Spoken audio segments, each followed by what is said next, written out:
Everyone, स्वागत करती हूँ आप सभी का आज के इस वेरी इंपॉर्टेंट सेशन में। और हम सब प्रिपेयर कर रहे हैं हमारे चैनल पर रीट एग्जामिनेशन की, और मैं आप लोगों के साथ में साइंस सब्जेक्ट को डील कर रही हूँ। और इससे पहले हम लोगों को जो है वो बायोलॉजी के कंप्लीट जो क्लासेस है वो डिस्कस कर चुके हैं, जिसकी आप लोगों को अलग से प्लेलिस्ट भी मिल जाएगी, और मेरे टेलीग्राम ग्रुप पर मेरे खुद के हैंड रिटन नोट्स विथ आप लोगों को टेस्ट के साथ में मिल जाएंगे। हम लोगों ने केमिस्ट्री की क्लासेस स्टार्ट करी है, जिस दौरान मैं आप लोगों के साथ में 4 क्लासेस डिस्कस कर चुकी हूँ। आज की हमारी ये क्लास नंबर 5 है। आज की ये जो क्लास है, इसकी सबसे पहले आप लोग थ्योरी वाली क्लास को जरूर देखिएगा। थ्योरी वाली क्लास को देखने के बाद में आप इस क्लास को देखिएगा, जहाँ एक्सप्लेनेशन की जरूरत लगेगी वहां हम लोग एक्सप्लेन भी करेंगे। और इस वीडियो में मैं आप लोगों के साथ में टोटल 25 क्वेश्चंस डिस्कस करने वाली हूँ। और अगर आप लोगों को इसकी पीडीएफ चाहिए तो आप मेरे टेलीग्राम ग्रुप को ज्वाइन कर सकते हैं, जिसका लिंक आप लोगों को इसी वीडियो के डिस्क्रिप्शन बॉक्स में मिल जाएगा। स्टार्ट करते हैं बिना किसी देरी के वीडियो को। फर्स्ट नंबर पे क्वेश्चन हम लोगों से पूछा है कि एल्यूमिनियम सल्फेट का सूत्र क्या होता है। यानी कि ये जो क्वेश्चन है वो आप लोगों को रीट 2021-22 में पूछा गया सवाल है। एल्यूमिनियम सल्फेट, देखिए मैंने आप लोगों को लास्ट वीडियो में जो है वो सूत्र बनाने सिखाए थे। एल्यूमिनियम सल्फेट का सूत्र क्या होता है, तो सबसे पहले देखते हैं एल्यूमिनियम और सल्फेट का सूत्र होता है SO4। एल्यूमिनियम जो होती है इसकी संयोजकता कितनी होती है, तो एल्यूमिनियम की संयोजकता जो होती है वो 3 होती है, और सल्फेट की जो संयोजकता होती है वो 2 होती है। उसके बाद में हम लोग इसको क्रॉस करते हैं, क्रॉस मल्टीप्लाई करते हैं, तो Al के नीचे आ जाता है 2, और SO4 जो होता है, जैसे कि Al के नीचे आ जाता है 2, और SO4 जो होता है उसके पास में आ जाता है 3। इस तरीके से मैंने आप लोगों को कंप्लीट ये समझाए थे। तो यहाँ पर एल्यूमिनियम Al2SO4 का होल थ्राइस, तो एल्यूमिनियम का सूत्र क्या हो जाता है, तो ये हो जाता है Al2SO4 का होल थ्राइस। तो फर्स्ट नंबर क्वेश्चन का हमारा हो जाएगा C will be right answer. इसकी आप लोग एनसीईआरटी की जो 9th क्लास की बुक है वहां से आप लोग इसको जो है वो करिएगा, और मैंने भी करवाया है जो प्रीवियस वीडियो थी जिसमें थ्योरी वाली क्लासेस में, आप लोग और इसके अगेंस्ट से प्रैक्टिस करिएगा। आगे देख लेते हैं, निम्नलिखित में से कौन सा एक परमाणु अणु है। एक परमाणु अणु कौन सा है, ऑर्गन है, हाइड्रोजन है, ऑक्सीजन है, या ओजोन है। तो देखिए इसको हम लोग किस तरीके से कर सकते हैं। जैसे अगर मैं हाइड्रोजन को बोलूं तो हाइड्रोजन को हम लोग H2 लिख सकते हैं।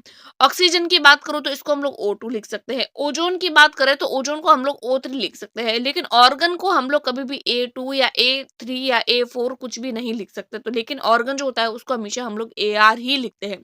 तो AR अकेला ही रहता है, तो इसीलिए इसको बोलते हैं एक परमाणु। तो यहाँ पर सेकंड नंबर क्वेश्चन का हमारा ऑर्गन आंसर राइट हो जाएगा। ये भी प्रीवियस ईयर क्वेश्चन है और पिछली परीक्षाओं में पूछा गया सवाल है, जिसका एक्सप्लेनेशन हम लोग देख रहे हैं कि एक परमाणु क्या होता है। जो एक ही परमाणु से बने हुए होते हैं उसको एक परमाणु बोलते हैं, जैसे organ AR, iron Fe, aluminium Al, और कॉपर का हो जाता है Cu। उसके बाद में देख लेते हैं, एक मोल क्लोरीन गैस का द्रव्यमान कितना होता है। क्लोरीन का द्रव्यमान कितना होता है, तो भाई ये तो बहुत इजी है। ये मैंने जब फर्स्ट नंबर की क्लास ली थी उसमें मैंने आप लोगों को सभी के सभी जितने भी तत्व जो हमारे डिटेल में दिए हुए हैं एनसीईआरटी की बुक में, जिनके जो है वो द्रव्यमान, मोल द्रव्यमान दिए हुए हैं, वो मैंने आप लोगों को कंप्लीट सारणी करवा दी थी। तो उसमें मैंने आप लोगों को बताया था कि जो क्लोरीन है उसका परमाणु द्रव्यमान कितना होता है, तो वो होता है 35.5 ग्राम। तो यहाँ पर थर्ड नंबर क्वेश्चन का हो जाएगा B will be right answer. Next question देख लेते हैं, फोर्थ नंबर, मैग्नीशियम रिबिन को वायु में दहन करने पर चमकदार ज्वाला के साथ में सात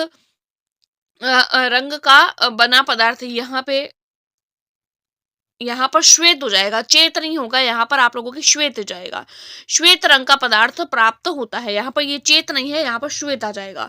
यानी कि जो मैग्नीशियम रिबिन होता है, मैग्नीशियम रिबिन को जब हम लोग वायु में दहन करते हैं तो चमकदार ज्वाला के साथ में श्वेत रंग का हम लोगों को पदार्थ प्राप्त होता है। तो वो श्वेत रंग का पदार्थ क्या होता है, देखिए मैग्नीशियम हो जाता है, तो मैग्नीशियम का Mg हो जाता है। वायु में दहन करते हैं यानी कि O2 प्राप्त होता है, O2 से क्रिया करवाते हैं और इन दोनों के मिलने से क्या बन जाता है, तो MgO बन जाता है। तो MgO यानी कि मैग्नीशियम ऑक्साइड। तो देख लीजिए, मैग्नीशियम हाइड्रोक्साइड नहीं होगा, मैग्नीशियम कार्बोनेट नहीं होगा, मैग्नीशियम क्लोराइड नहीं होगा। तो मैग्नीशियम रिबिन को जब वायु में दहन करते हैं तो चमकदार ज्वाला के साथ में क्या जलता है, तो वो जलता है मैग्नीशियम ऑक्साइड। तो यहाँ पर हमारा हो जाएगा B will be right answer, जिसकी आप लोगों को यहाँ पर एक्सप्लेनेशन देखे तो Mg और O2 उसके बाद में MgO बन जाता है। आगे क्वेश्चन हम लोग देख लेते हैं जो बहुत इंपॉर्टेंट है और थोड़ा सा ये जो है वो कॉम्प्लिकेटेड भी है। देखिए क्या बोला है, निम्नलिखित में से कौन सी द्विविस्थापन अभिक्रिया है। तो जब मैंने लास्ट वीडियो करवाई थी तो मैंने आप लोगों को बताया था जब आयन आपस में द्विविस्थापित होते हैं, तो इसमें देखिए यहाँ पर क्या आ रहा है, Pb आ रहा है और CuCl2 आ रहा है, PbCl2 और Cu। अब यहाँ पर आप लोग देखिए कितने परमाणु जो है वो विस्थापित हो रहे हैं, केवल एक ही हो रहा है Pb, और यहाँ पर हो रहा है Cu। कोई दूसरा हो रहा है क्या? नहीं। तो द्विविस्थापन यानी जिसमें 2 परमाणु होते हैं, तो यहाँ पर तो एक ही हो रहा है, तो ये फर्स्ट नंबर ऑप्शन तो नहीं होगा। दूसरा हम लोग देख रहे हैं CO और O2, उसके बाद में क्या बन जाता है CO2, तो यहाँ पर भी केवल एक ही परमाणु, ये तो संयोजन अभिक्रिया हो गई, तो ये द्विविस्थापन नहीं है।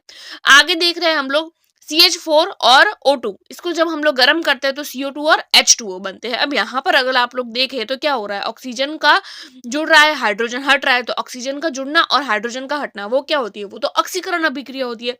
तो क्या चौथा यहाँ पर सही होगा? नहीं।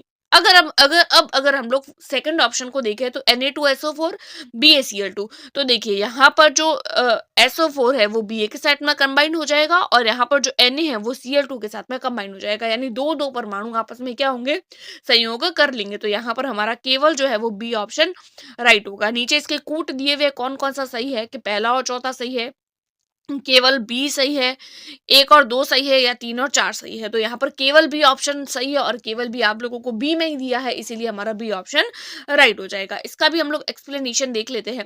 द्विविस्थापन अभिक्रिया क्या होती है? वे अभिक्रिया जिसमें अभिकारकों के बीच में आयनों का आदान प्रदान होता है उसके द्विविस्थापन अभिक्रिया बोलते हैं। जैसे Na2SO4 जो एक्वस होता है, BaCl2 जो एक्वस होता है, ये दोनों आपस में अभिक्रिया करते हैं तो BaSO4 और NaCl का निर्माण कर लेते हैं। तो इस तरीके से हम लोगों ने इसको भी जो है वो डील कर दिया। यहाँ पर भी सेम इक्वेशन दी है और यहाँ पर इसका हम लोगों ने एक्सप्लेनेशन भी देख लिया। आगे क्वेश्चन देखेंगे हम लोग।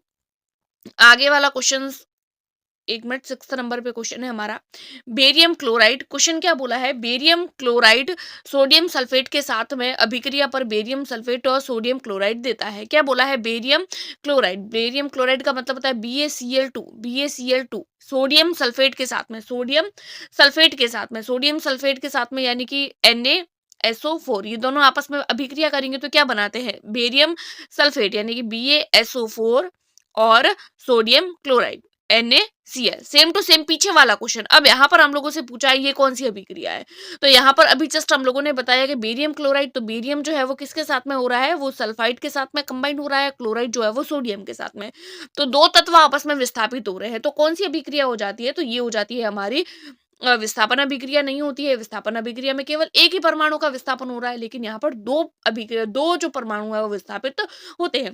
तो अवक्षेपण अभिक्रिया नहीं होगा, संयोजन भी नहीं होगा, बल्कि यहाँ पर अभिक्रिया जो हो जाती है वो हो जाती है द्विविस्थापन अभिक्रिया। यहाँ पर फोर्थ राइट है और फोर्थ ऑप्शन जो है वो किसमें है, केवल एक नहीं होगा, केवल दो नहीं होगा, केवल फोर ऑप्शन जो है वो हमारे थर्ड ऑप्शन में है, इसीलिए हमारा सिक्स्थ नंबर क्वेश्चन का सी विल बी राइट आंसर हो जाएगा। ठीक है, आगे हम लोग देख लेते हैं। ये तो मैंने मेरे नोट्स में भी करवाया है। ऊष्माक्षेपी अभिक्रिया के सही कूट का चयन करना है। ऊष्माक्षेपी अभिक्रिया, देखिए ऊष्माशोषी का मतलब होता है जिसमें ऊष्मा का या ऊर्जा का अवशोषण होता है, और ऊष्माक्षेपी अभिक्रिया वो होती है जिसमें ऊष्मा को त्यागा जाता है। तो प्राकृतिक गैस का दहन होता है तभी भी ऊष्मा का जो है वो छोड़ी जाती है। श्वसन की प्रक्रिया, श्वसन भी एक ऊष्माक्षेपी अभिक्रिया है। और साग सब्जी और वनस्पति द्रव्य से कंपोस्ट बनना, तो ये भी ऊष्माक्षेपी अभिक्रिया है। लेकिन लेड नाइट्रेट का तापीय विघटन, क्या बोल रहे हैं, तापीय विघटन। तापीय विघटन का मतलब लेड नाइट्रेट को हम ताप दे रहे हैं, यानी ऊष्माशोषी है, तो ये ऊष्माशोषी हो गई। ये तीनों ही ऊष्माक्षेपी अभिक्रिया है, तो फर्स्ट सेकंड थर्ड तीनों ही सही है। तो फर्स्ट सेकंड थर्ड किसमें हो जाते हैं, वो जाते हैं सी में, इसीलिए हमारा 7th नंबर क्वेश्चन का हो जाएगा C will be right answer, जिसका एक्सप्लेनेशन हम लोग देख रहे हैं। ऊष्माक्षेपी अभिक्रिया क्या होती है, जिन अभिक्रियाओं में उत्पाद के निर्माण के साथ साथ ऊष्मा भी उत्पन्न होती है, ऊष्मा भी जिनमें उत्पन्न होती है उसको हम लोग क्या बोलते हैं, तो उसको ही हम लोग जो है वो ऊष्माक्षेपी अभिक्रिया बोलते हैं। जैसे कि प्राकृतिक गैस का दहन हो गया, प्राकृतिक गैस यानी कि मीथेन गैस, CH4 जो गैस है, 2O2 जो गैस है, ये दोनों अभिक्रिया करते हैं, CO2 और H2O का निर्माण करते हैं और ऊष्मा या ऊर्जा जो है वो उसको रिलीज करते हैं, तो ऊर्जा निकल रही है, इसीलिए ऊष्माक्षेपी अभिक्रिया है। श्वास यानी कि श्वसन लेना भी एक ऊष्माक्षेपी अभिक्रिया है। 8th नंबर क्वेश्चन हम लोग देख रहे हैं। जब कार्बन डाइऑक्साइड को ताजे चूने के पानी के विलयन से गुजारते हैं तो चूने का पानी दूधिया हो जाता है। चूने का पानी का दूधिया हो जाना क्या दिखाता है, किसके कारण होता है, चूने के पानी का दूधिया हो जाना। तो मैंने आप लोगों को जब क्लास करवाई थी तो मैंने आप लोगों को बताया था कि जब कार्बन डाइऑक्साइड को ताजे चूने के पानी के साथ में हम लोग गुजारते हैं तो क्या होता है, चूने का जो पानी होता है वो दूधिया होता है और वो अविले होता है। तो आप लोगों को और कहीं देखने की जरूरत नहीं है, चूने का पानी दूधिया होता है लेकिन वो अविले होता है, घुलनशील नहीं होता है। तो विलेयशील वाला तो हट जाएगा। चूने के पानी में चूने के कारण दूध का थक्का बनना, ऐसा हम लोगों ने कुछ नहीं पढ़ा है। चूने के पानी में अपद्रव्य यानी गंदगी, ये भी नहीं होता है, बल्कि हम लोगों ने देखा था अविलेय कैल्शियम कार्बोनेट की उपस्थिति। हम मैंने अभी बताया है चूने का पानी कैसा हो जाता है, वो अविलेय हो जाता है। तो अविलेय वाला ऑप्शन किस में है, वो हो जाता है डी में, इसीलिए हमारा 8th का हो जाएगा D will be right answer. आगे देख लेते हैं हम लोग। किसी पदार्थ एक्स के विलयन का उपयोग सफेदी करने के लिए किया जाता है। एक्स का सूत्र और नाम बताना है। भाई मैंने आप लोगों को बताया था कि सफेदी करने के लिए यानी चूने के रूप में किसका उपयोग होता है, कैल्शियम कार्बोनेट यानी CaCO2। यहाँ पर जो है ना आप लोग टू टू लगा दीजिएगा, ये जो कॉमा है ना यहाँ पर टू हो जाएगा। Ca ये इसको हटा दीजिएगा, CaCO, CaOH का हॉल्ट वाइज बुझा हुआ चूना, बिना बुझा हुआ चूना CaO। जहाँ कॉमा है, यहाँ पर जहाँ कॉमा है वहां आप लोगों को टू लगाना है, ठीक है। और यहाँ वाला सी को आप लोग कट कर लीजिए क्योंकि थोड़ी सी जो है वो टाइपिंग मिस्टेक हो गई है। कैल्शियम कार्बोनेट यानी कि CaCO2, बुझा हुआ चूना CaOH का हॉल ट्वाइस, बिना बुझा चूना यानी कि CaO, कैल्शियम हाइड्रोजन कार्बोनेट यानी कि CaHCO3 का हॉल ट्वाइस। तो सफेदी करने के लिए किसका यूज होता है, तो सफेदी करने के लिए जो होता है वो हमेशा बिना बुझा हुआ चूना का यूज होता है। तो यहाँ पर हमारा हो जाएगा CaO, कैल्शियम ऑक्साइड, बिना बुझा हुआ चूना, जिसका एक्सप्लेनेशन हम लोग देख रहे हैं नोट पॉइंट कि चूने के विलयन का उपयोग किसमें किया जाता है, दीवारों की सफाई सफेदी यानी कि कलरिंग करने में किया जाता है। कैल्शियम हाइड्रोक्साइड यानी कि CaOH का हॉल ट्वाइस वायु की उपस्थिति में कार्बन डाइऑक्साइड यानी कि CO2 के साथ में धीमी गति से अभिक्रिया करता है और दीवारों पर कैल्शियम कार्बोनेट की परत बना देता है, जिसके कारण क्या होता है, दीवारों पर चमक आ जाती है। ये जो है, ये जो नोट पॉइंट है वो आप लोगों को NCERT की 9th क्लास की बुक में एज इट इज ऐसा का ऐसा आप लोगों को डब्बे में मिला हुआ जो है वो दिखेगा।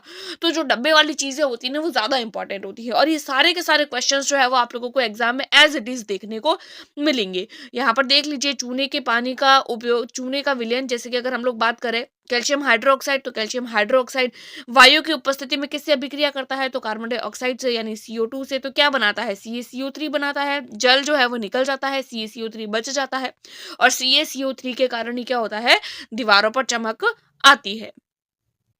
नेक्स्ट क्वेश्चन हम लोग देख रहे हैं 10th नंबर क्वेश्चन की, दी गई रासायनिक अभिक्रिया के लिए निम्नलिखित में से कौन से कथन सत्य है। यानी एक रासायनिक अभिक्रिया दी है और 4 हम लोगों को ऑप्शन दिए हैं और पूछा है कि निम्नलिखित में से कौन सा कथन सत्य है। तो देखिए, आयरन जो कि सॉलिड है वो जल के साथ में जल जो है वो यहाँ पर जल जो यहाँ पर जल नहीं है, यहाँ पर गैस नहीं होगा, यहाँ पर आप लोगों के जो है वो लिक्विड हो जाएगा। एल लिक्विड के साथ में अभिक्रिया करती है और Fe2O4 और 4O2 यानी गैस और सॉलिड का निर्माण करती है। यहाँ पर आप लोग गैस मत लगाइएगा, यहाँ पर आप लोग एल लगा लीजिएगा, ठीक है। तो 10वें नंबर सवाल में हम लोगों से क्या पूछा है कि ये रासायनिक अभिक्रिया है और इसमें से कौन से कथन जो है वो ठीक है।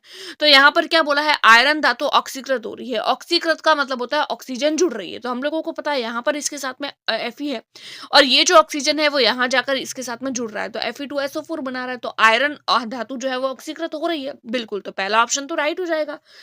जल अपचयित हो रहा है। अपचयन का मतलब क्या होता है, अपचयन का मतलब होता है जिसमें से ऑक्सीजन निकलती है। तो यहाँ पर जल में से क्या ऑक्सीजन निकल रही है, भाई जल में से ऑक्सीजन निकल के Fe के साथ जुड़ रही है, तभी तो वो H2 बच रहा है। तो जल भी जो है वो अपचयित हो रहा है, सेकंड ऑप्शन भी ठीक है। फिर बोला है जल अपचयक के रूप में काम कर रहा है। भाई जल अपचयित हो रहा है यानी ऑक्सीकारक है, तो क्या वो अपचयक हो सकता है, क्या नहीं हो सकता। भाई या तो ऑक्सीकारक होगा या अपचयक होगा। अपचयित होने का मतलब है वो ऑक्सीकृत हो रहा है, ऑक्सीकृत हो रहा है तो क्या अपचयक के रूप में काम करेगा, नहीं करेगा। जल ऑक्सीकारक के रूप में काम कर रहा है। भाई जल क्या है, जल अपचायक नहीं है बल्कि जल ऑक्सीकारक है। तो यहाँ पर फर्स्ट राइट है, सेकंड राइट है, थर्ड गलत है, फोर राइट है। तो फर्स्ट, सेकंड और फोर ये तीनों ऑप्शन आप लोगों को कहाँ मिल जाएंगे, फर्स्ट, सेकंड और फोर आप लोगों को सी ऑप्शन में मिल जाएंगे, इसीलिए हमारा 10th का हो जाएगा C will be right answer. Next question हम लोग देख रहे हैं, जल का विद्युत अपघटन एक अपघटन अभिक्रिया है। जल का जो विद्युत अपघटन करते हैं तो एक तरीके से अपघटन अभिक्रिया हो जाती है। जल के विद्युत अपघटन से मुक्त हुई हाइड्रोजन और ऑक्सीजन गैस का मोलर अनुपात निकालना है। क्या बोला है कि जल का अपघटन कर रहे हैं यानी कि जल है तो H2O, यहाँ पर हाइड्रोजन कितने हैं, हाइड्रोजन हो जाते हैं, जैसे कि वापस देखेंगे ये H2O है, हाइड्रोजन कितने हैं, यहाँ पर 2 है, ऑक्सीजन कितना है, 1 है। तो हाइड्रोजन और ऑक्सीजन का अनुपात कितना हो गया, 2:1, 2:1। तो 11 का हो जाएगा B will be right answer. Next question में हम लोग देख रहे हैं, प्रयोगशाला में ऑक्सीजन गैस बनाने के लिए निम्नलिखित अभिक्रिया की जाती है, यानी ऑक्सीजन को प्राप्त करने के लिए अभिक्रिया की जाती है। अभिक्रिया क्या है? 2KClO3। फिर यहाँ पर ऊष्मा यानी कि जो उत्प्रेरक के रूप में काम कर रहा है, तो बन क्या रहा है? KCl बन रहा है जो सॉलिड है, और ऑक्सीजन गैस बन रही है। यहाँ पर ये कौन सी अभिक्रिया है? तो देखिए यहाँ पर अगर हम लोग क्लियरली देखें, तो यहाँ पर क्या हो रहा है? KClO3 जो है उसका क्या हो रहा है यहाँ पर? यहाँ पर जो है वो KClO3 क्या हो रही है? 2 भागों में विभक्त हो रही है, तो यानी कि ये एक तरीके से अपघटन हो रहा है इसका।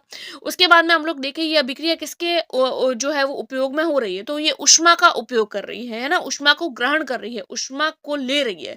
ऊष्मा को लेना यानी कि ऊष्मा को अवशोषित कर रही है, ऊष्मा शोषी अभिक्रिया है। तो अपघटन हो रहा है, 2 कारक बन रहे हैं और ऊष्मा का अवशोषण हो रहा है।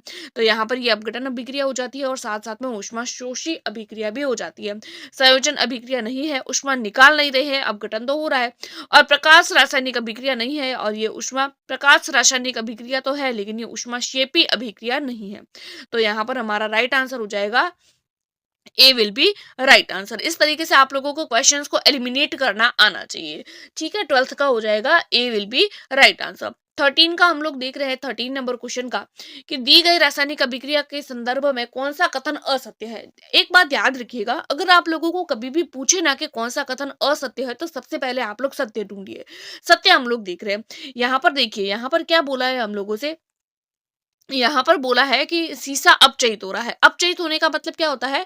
कि यहाँ पर से ऑक्सीजन जो है वो निकल रही है। तो क्या पीबी में से ऑक्सीजन निकल रही है? तो पीबी में से तो बिल्कुल ऑक्सीजन नहीं निकल रही है। अपचयित होने का मतलब होता है ऑक्सीजन का निकल जाना। तो क्या हम यहाँ पर ऑक्सीजन हाँ, ऑक्सीजन तो यहाँ पर निकल रही है। अपचयित का मतलब होता है ऑक्सीकरण अभिक्रिया। अपचयन का मतलब होता है ऑक्सीकरण। यानी कि यहाँ पर जो है वो ये अपचयन अभिक्रिया है। अपचयित होने का मतलब होता है ऑक्सीकरण अभिक्रिया होना। ठीक है, तो यहाँ पर सीसा अपचयित नहीं हो रहा है, सीसा का तो उपचयन हो रहा है। तो यहाँ पर पहला तो ट्रू हो गया। फिर हम लोगों से बोला है यहाँ पर कार्बन डाइऑक्साइड जो है वो उपचयित हो रही है। भाई ये अगर अपचयित हो रही है तो ये उपचयित नहीं होगी, यानी कि यहाँ पर क्या बोला है? कार्बन डाइऑक्साइड उपचयित हो रही है। उपचयित होने का मतलब होता है ऑक्सीकृत हो रही है। कार्बन डाइऑक्साइड क्या उपचयित हो रही है? तो यहाँ पर हो जाएगा हमारा, ये भी नहीं हो रही है, क्योंकि कार्बन डाइऑक्साइड क्या हो रही है? कार्बन डाइऑक्साइड अपचयित हो रही है, क्योंकि इसके साथ में ऑक्सीजन आके जुड़ रही है। तो ये भी हमारा ये गलत है। हम देखिए, आप लोगों को मैं वापस से समझाती हूँ, उपचयन और अपचयन में आप लोगों को आई थिंक से कंफ्यूजन हो रही होगी।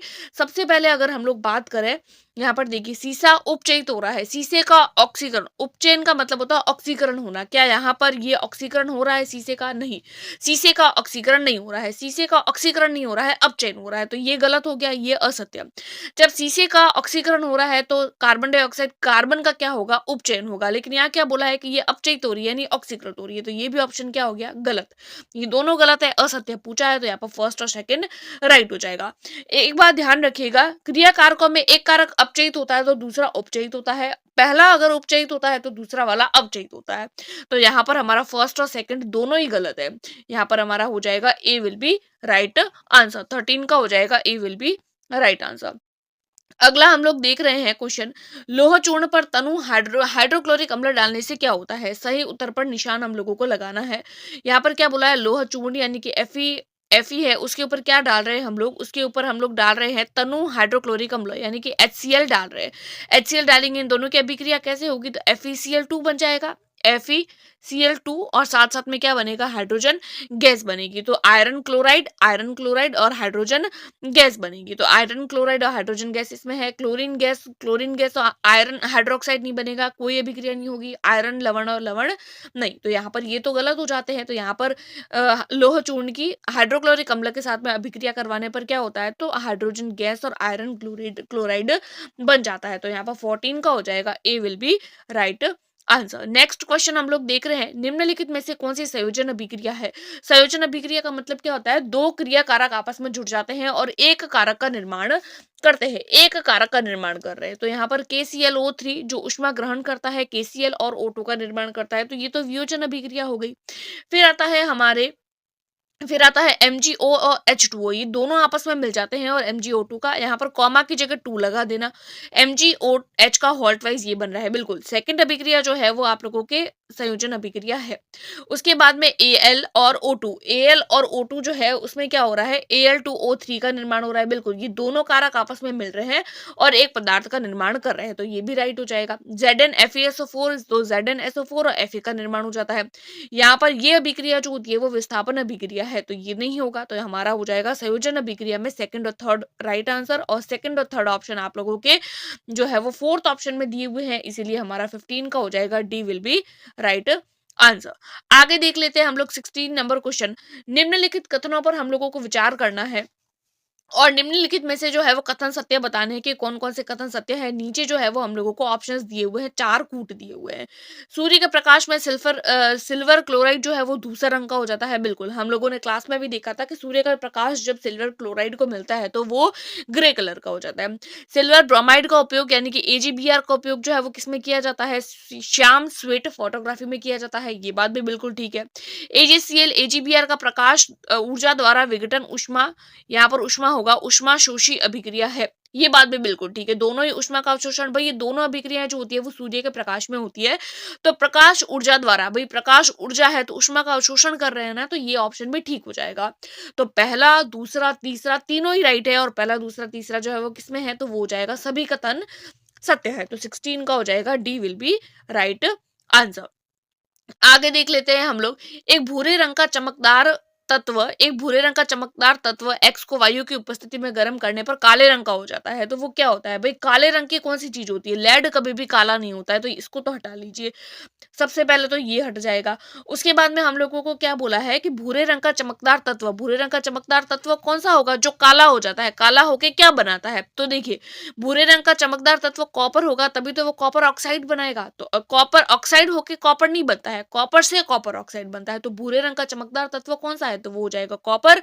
और क्या बन जाता है, तो उसके ऊपर जो है वो परत जम जाती है काले रंग की, इसके कारण कॉपर ऑक्साइड बन जाता है, तो 17 का हो जाएगा C will be right answer. आगे देख लेते हैं हम लोग 18 नंबर क्वेश्चन। विकृत गंधिता किसका उदाहरण है, विकृत गंधिता किसका उदाहरण है, विकृत गंधिता अपचयन का, रेडॉक्स का, उपचयन का, या फिर अपघटन का। भाई जो क्या होता है कि जो विकृत गंधिता होती है इसमें ऑक्सीजन जो है वो निकल जाती है, जिसके कारण कोई भी खाद्य पदार्थ होता है वो खराब हो जाता है।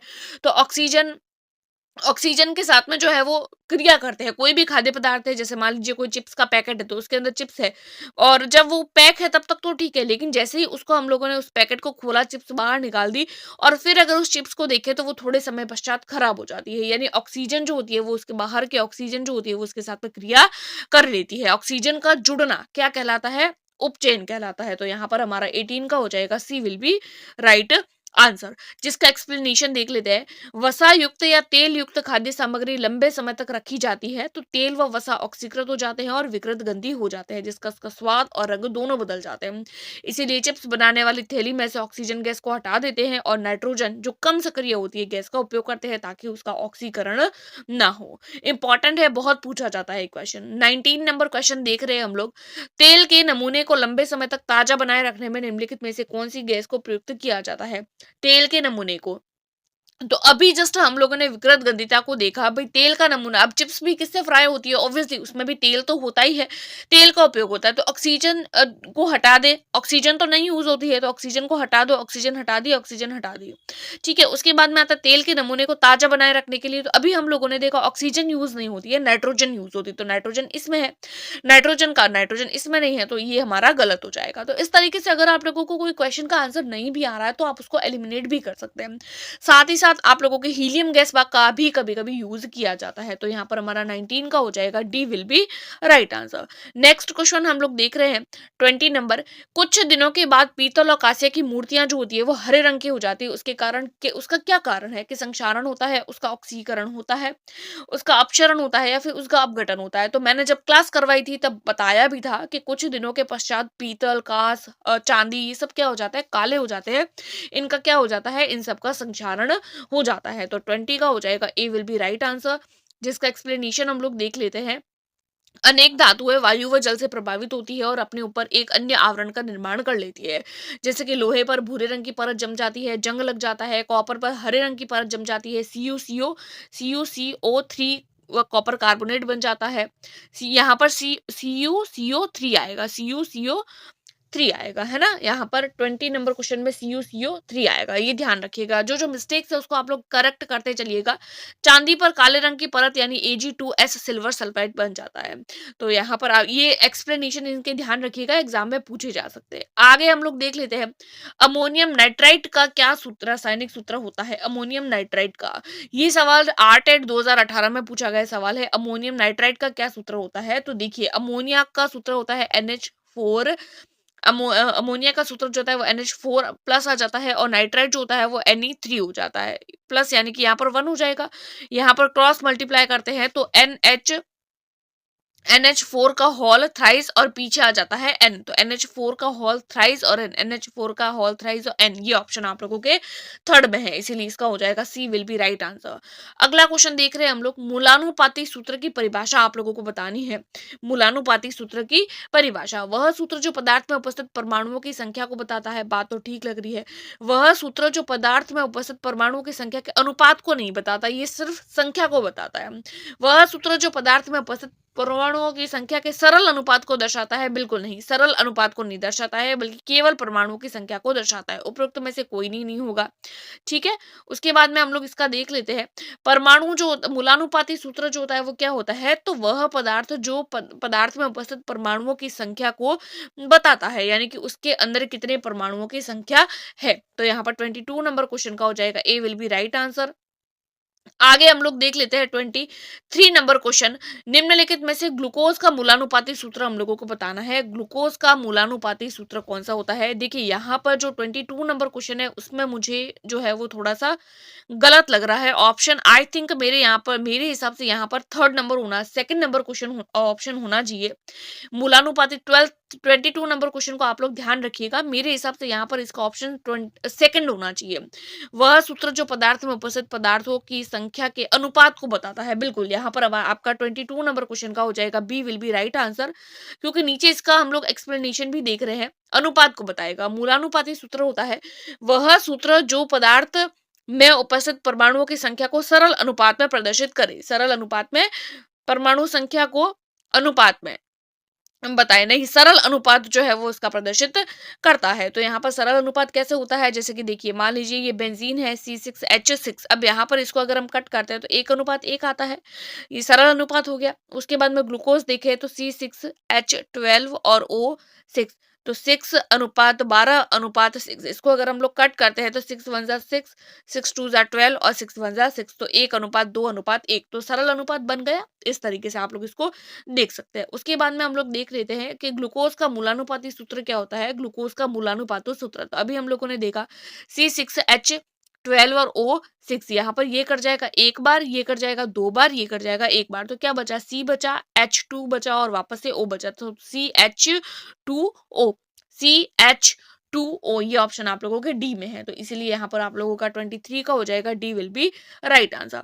आगे देख लेते हैं 24 नंबर सवाल, ऐसे पदार्थ जिनकी उपस्थिति मात्रा से अभिक्रिया की दर बढ़ जाती है क्या कहलाते हैं? भाई, ये मैंने आप लोगों को क्लास में भी करवाया है कि जिनकी उपस्थिति में पदार्थ की या कोई भी अभिक्रिया होती है उसकी स्पीड बढ़ जाती है, क्या कहलाते हैं? उत्प्रेरक कहलाते हैं, अवकारक, ऑक्सीकारक, या कोई नहीं।